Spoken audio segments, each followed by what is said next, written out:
नमस्कार, ये है बड़ी खबर और आप देख रहे हैं मेरे साथ ये बुलेटिन। चुनावी रणनीतिकार प्रशांत किशोर जो हैं वो कांग्रेस में शामिल नहीं होंगे। पिछले कई दिनों से कयास लगाए जा रहे थे कि वो कांग्रेस पार्टी में शामिल हो सकते हैं। इसको लेकर काफ़ी चर्चा हुई। कांग्रेस में एक पूरी एम्पावर्ड कमेटी बनी और उसमें ये सब बातचीत हुई है। उससे पहले रणदीप सुरजेवाला ने आज ये ट्वीट करके बताया कि प्रशांत किशोर जो हैं वो कांग्रेस में नहीं शामिल हो रहे हैं और उसके बाद फिर खुद प्रशांत किशोर ने ट्वीट किया और बताया कि उन्होंने कांग्रेस की पेशकश ठुकरा दी है। यानी कांग्रेस ने जो प्रस्ताव रखा था वो प्रशांत किशोर को मंजूर नहीं था।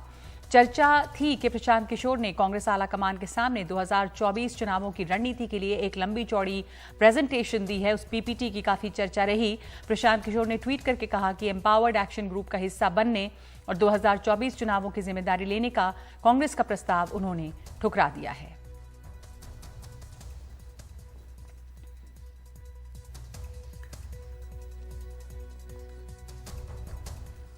तो इसके साथ ही अब इन तमाम कयास पे विराम लग गया है कि प्रशांत किशोर कहां जा रहे हैं। दूसरी खबर पे बढ़ते हैं। सोमवार को लाउड स्पीकर को लेकर महाराष्ट्र में एक सर्वदलीय बैठक हुई थी। उसके बाद भी लाउड स्पीकर का मुद्दा राज्य में बढ़ता ही नजर आ रहा है। राज ठाकरे अब भी औरंगाबाद में 1 मई को रैली करने का ऐलान कर रहे हैं, जबकि औरंगाबाद पुलिस ने वहां पर भीड़ जमा होने पे रोक लगा दी है। लाउड स्पीकर को लेकर सोमवार को महाराष्ट्र सरकार की बैठक के अगले दिन औरंगाबाद पुलिस ने महाराष्ट्र पुलिस अधिनियम धारा 1952 के तहत नोटिस जारी कर 25 अप्रैल से 9 मई तक 5 या उससे ज्यादा लोगों के जमा होने पर रोक लगा दी है।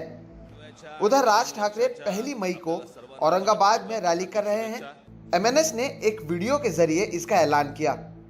इस बीच महाराष्ट्र के गृह मंत्री दिलीप वळसे पाटील लाउडस्पीकर के मुद्दे पर मुख्यमंत्री से मिले। उन्होंने कहा इस मामले में पुलिस उचित कदम उठाएगी।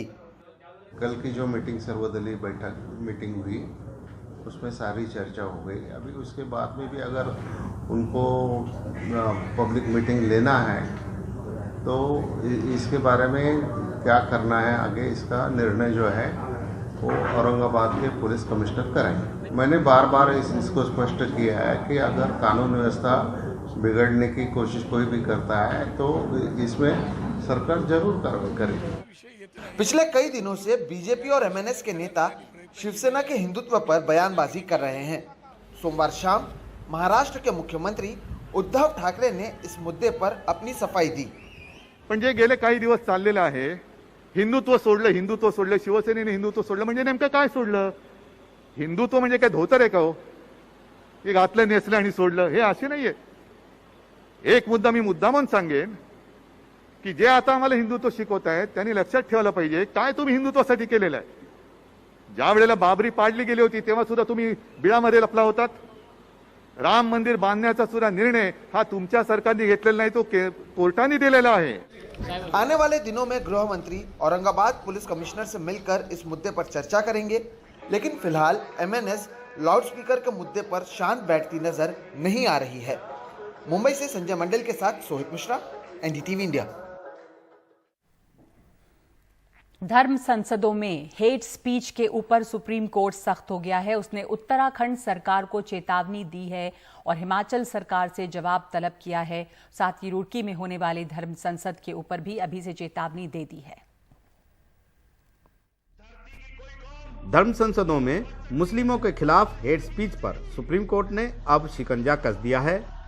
सुप्रीम कोर्ट ने उत्तराखंड सरकार को चेतावनी दी है कि उसे हेट स्पीच पर कदम उठाने होंगे।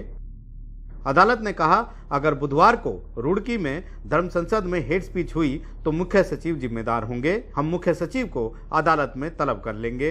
हेट स्पीच रोकना सरकार का कोई एहसान नहीं, वो सुप्रीम कोर्ट की गाइडलाइन को मानने के लिए बाध्य है। मुख्य सचिव हलफनामा दाखिल कर बताएं कि क्या कदम उठाए गए हैं।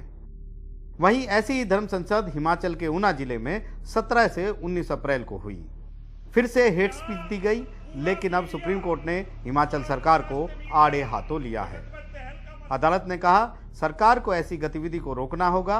राज्य सरकार को यह बताना होगा कि क्या कोई निवारक कदम उठाया गया है या नहीं। सरकार हलफनामा देकर बताए कि ऐसी घटनाओं को रोकने के लिए क्या कदम उठाए गए। ये घटनाएं अचानक नहीं होती, ये रातों रात नहीं होती, इनकी घोषणा पहले से की जाती है। दरअसल 2018 में सुप्रीम कोर्ट ने मॉब लिंचिंग, हेट क्राइम को रोकने के लिए गाइडलाइन जारी करते हुए कहा था कि राज्य सरकार हर जिले में एसपी स्तर के अधिकारी को नोडल अफसर नियुक्त करेंगी। डीएसपी स्तर का अफसर मॉब हिंसा और लिंचिंग को रोकने में सहयोग करेगा। एक स्पेशल टास्क फोर्स होगी जो हेट क्राइम या हेट स्पीच देने वालों को लेकर खुफिया सूचना इकट्ठा करेगी। राज्य सरकार ऐसे इलाकों की पहचान करें जहां ऐसी घटनाएं हुई हों और 5 साल के आंकड़े इकट्ठा करें। ऐसे मामलों में 2 समुदायों में बैर फैलाने की धारा 153A या अन्य धाराओं में तुरंत केस दर्ज हो, वक्त पर चार्जशीट दाखिल हो, नोडल अफसर निगरानी करे, फास्ट ट्रैक कोर्ट में केस चले, संबंधित धारा में ट्रायल कोर्ट अधिकतम सजा दे। सुप्रीम कोर्ट अब इस मामले की सुनवाई दिल्ली धर्म संसद मामले के साथ 9 मई को करेगा।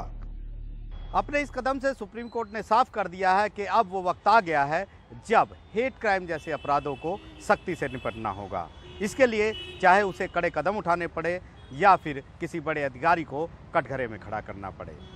नई दिल्ली से आशीष भार्गव, एनडीटीवी इंडिया। एआईएमआईएम नेता असदुद्दीन ओवैसी ने अमित शाह के समान नागरिक संहिता यानी यूनिफॉर्म सिविल कोड लागू करने के बयान की तीखी आलोचना करते हुए एनडीटीवी से खास बातचीत में कहा कि संविधान में जो लिखी हुई दूसरी डायरेक्टिव प्रिंसिपल्स हैं, उन चीजों को लागू क्यों नहीं किया जा रहा है। देखिए, भारत के संविधान में पार्ट 4 में डायरेक्टिव प्रिंसिपल्स का जिक्र किया गया है।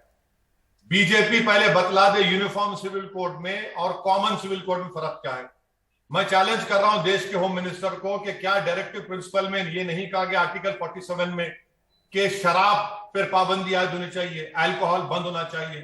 क्या डायरेक्टिव प्रिंसिपल के आर्टिकल 38(2) में नहीं कहा गया कि इक्विटेबल डिस्ट्रीब्यूशन ऑफ वेल्थ होना चाहिए? हो रहा है क्या संविधान के आर्टिकल 39A, B, C में क्या कहा गया कि रिसोर्सेज देश के सबके पास होने चाहिए? आप वो नहीं करते। असदुद्दीन ओवैसी, आप कह रहे हैं कि अगर ये लागू होता है तो ये डायरेक्टिव प्रिंसिपल्स जो है ये हमारे मौलिक अधिकारों पर, फंडामेंटल राइट्स पर एक तरह से हमला होगा। बिल्कुल होगा। अगर मैं ये कह रहा हूं कि मुझे आर्टिकल 26B का मुझे प्रोटेक्शन है, आप कैसे ओवररूल करेंगे? आप नागालैंड, मिजोरम, मेघालय के उन लोगों को कैसा करेंगे जिनका कल्चर का प्रोटेक्शन संविधान में दिया? चलिए अमित शाह करिए। अच्छा, आखिर बात, जबकि अहम बात आपके सुनने वाले समझे कि गोवा में बीजेपी की सरकार है, वहां पर अगर मेरा हाफिजा मेमोरी सही है तो Portuguese family successive law implement होता। और हैरत की बात देखिए, आप सुनिए, वहां पर अगर किसी हिंदू को कई साल के बाद अगर बेटा नहीं होता, दूसरी बीवी की शादी करने की इजाजत है। आप कौन सी दुनिया की बात करें? अमित शाह शराब पर पाबंदी लगाए ना, जैसा गुजरात में, चलिए नाम के लिहाज से पूरे देश में लगाइए, रिसोर्सेज डेवलप करिए, सबको दीजिए, इक्विटेबल वेल्थ क्रिएट करिए। आप वो नहीं करेंगे, आप यूसीसी की रट लगा रहे हैं। तो सीधा हमला है गृह मंत्री पर कि क्यों नहीं शराबबंदी कर देते, क्यों नहीं इक्विटेबल डिस्ट्रीब्यूशन ऑफ वेल्थ हो जाता है। बहरहाल आगे बढ़ते हैं। दक्षिणपंथी हिंदू संगठनों के विरोध के बाद कर्नाटक सरकार ने ईसाइयों के एक मिशनरी स्कूल के खिलाफ कार्रवाई करने का फैसला किया है। हिंदू जागृत समिति ने आरोप लगाया था कि बेंगलुरु के जाने माने स्कूलों में से एक क्लैरेंस स्कूल बच्चों को जबरन बाइबल पढ़ा रहा है। कर्नाटक सरकार ने फौरन स्कूल को नोटिस जारी कर दिया है।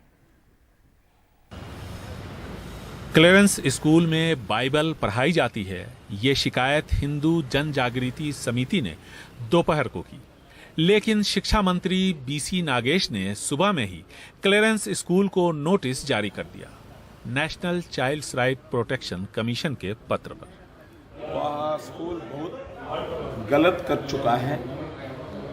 कोई स्कूल रिलीजियस बुक्स को फोर्स करने के लिए अधिकार है नहीं, फिर भी इतना पुराना स्कूल वालों कैसा किया है हमको समझ में नहीं आ रहा है। 75 साल हो चुका है स्वातंत्र आने के बाद में, वह देश का नियम पालना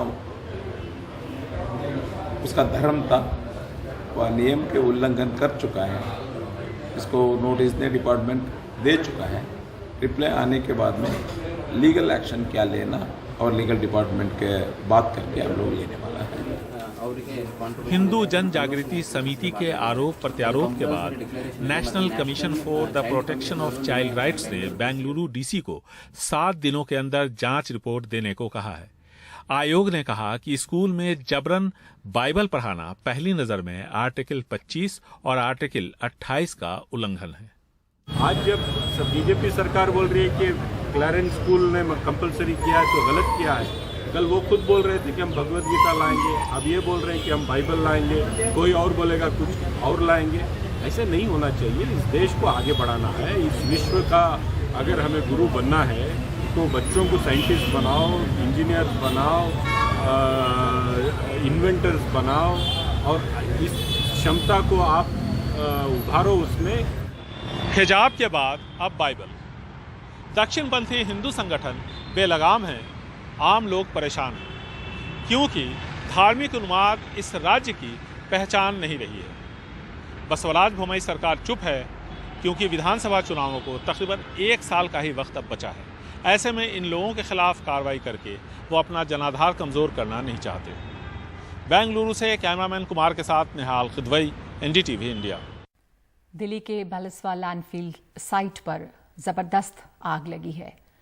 गर्मी बहुत तेज़ है, कूड़े का बहुत बड़ा ढेर है यहाँ पर। लैंडफिल साइट है और इस तेज़ झुलसती गर्मी की वजह से इस मौसम में आग लगना का ख़तरा जो हमेशा बना रहता है। फ़िलहाल इस आग को बुझाने की कोशिश हो रही है। इस काम में 10 फायर टेंडर लगे हुए हैं।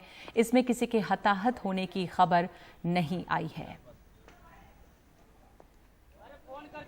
हम आपको बता दें कि इससे पहले आज सुबह ही ये खबर भी आई थी कि गुड़गांव के मानेसर में भी आग लगी है। एक कूड़े के ढेर में एक लैंडफिल साइट पर ही आग लगी थी, वहाँ पे भी। तो इस तेज़ झुलसती गर्मी की वजह से जो ये ढेर हैं, ये लैंडफिल साइट हैं, कूड़े के जो ढेर हैं, वहाँ पर आग लगने का ख़तरा बना रहता है और इससे काफ़ी ज़्यादा धुआं और प्रदूषण बढ़ता है।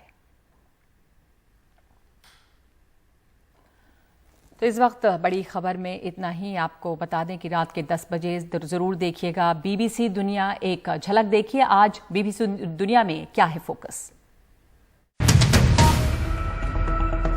एलॉन मस्क की झोली में ट्विटर जाने से क्या इस प्लेटफॉर्म पर बढ़ेगी नफरत और हेट स्पीच या बढ़ेगी अभिव्यक्ति की आजादी? भारतीय यूजर्स के लिए क्या हैं इसके मायने? देखिए बीबीसी दुनिया में रात 10 बजे सिर्फ एनडीटीवी इंडिया पर।